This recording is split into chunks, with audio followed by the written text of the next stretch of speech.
this is learning. This is learning for life on emotions, on relationships. And I just, and so many of our speakers will talk about the joy that we as the adults have to bring. And why would our children want to become adults if we don't make it a pleasurable event? So, talking about it, as you said, the love, the joy in just keeping it playful as much as you possibly can. I loved all of your lessons about making yourself a mirror, thinking out loud, bringing emotions to life. What about scaffolding? You talk about that a little bit in the book. What do you want us to know about that? Go ahead, Georgie.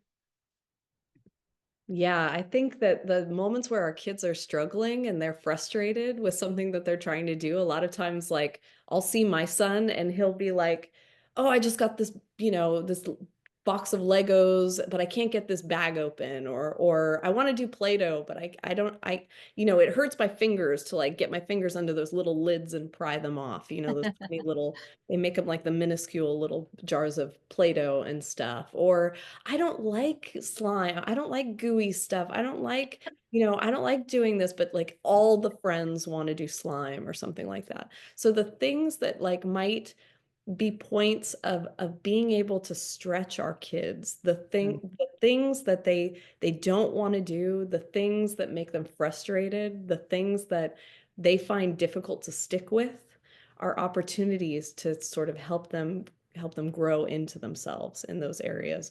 So you mm, can look at those little moments in play as opportunities to build, I think we call it a resilient snowball, where if your kid can figure out with your help and your support as their assistant to like figure out how to get their fingernails under the Play-Doh lid and get it open for themselves, and they can actually finish the job and feel good and amazing. When kids are really working at something and they finally get it, but you're there to kind of not do it for them, but just kind of help coach them through a little bit. Like, what could you try? What else could you Yeah, try? exactly. I wonder if this doesn't work, like, do we have anything else in the whole house that might open a Play-Doh lid kind of thing?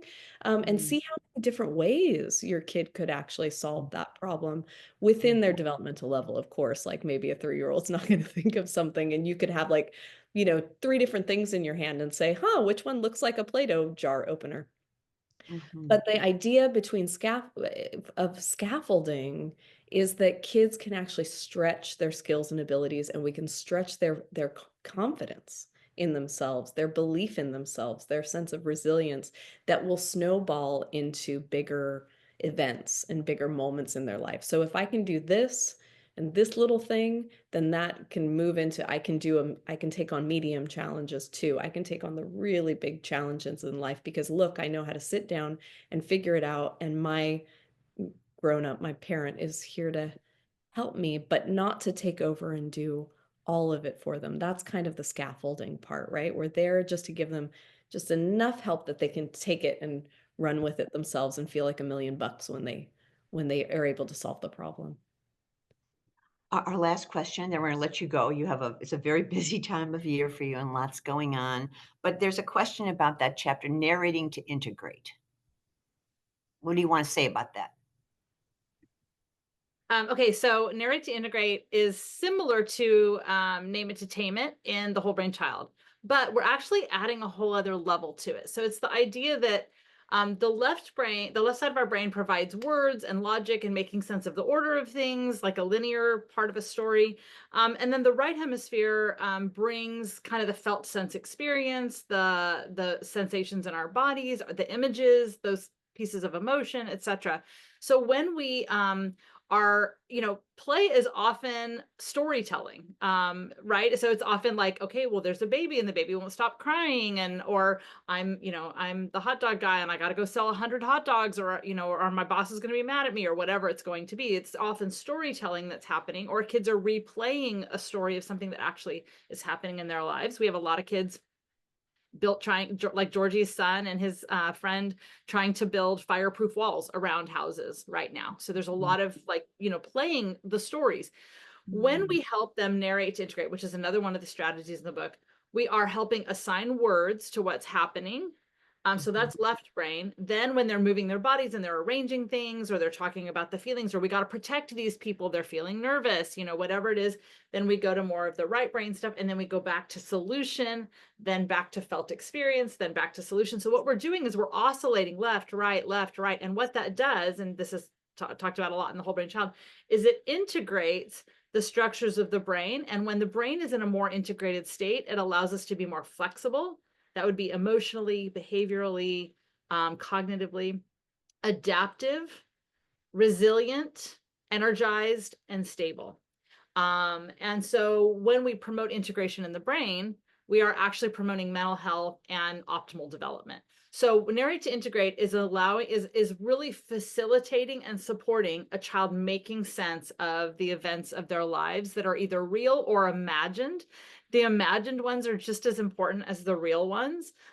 Because sometimes they're imagining something in the future, like they're going to something they're not sure about and they kind of want to try it on. And these kinds of things. I will say, please, if you are on social media, please follow Georgie and me. Georgie just posted this, and I shared it because it was so good. Like what happens when your kid's nervous about going to something, and how you can kind of scout it out, and you pretend you're a detective and you go ahead of time, and you kind of get binoculars and you go check out the place ahead of time. Tons of just playful, super fun strategies. I just put one in the chat about styrofoam floating and how fun it is in the bathtub. That's the kind of stuff we put on our chat, along with, I love talking about discipline and reframing that.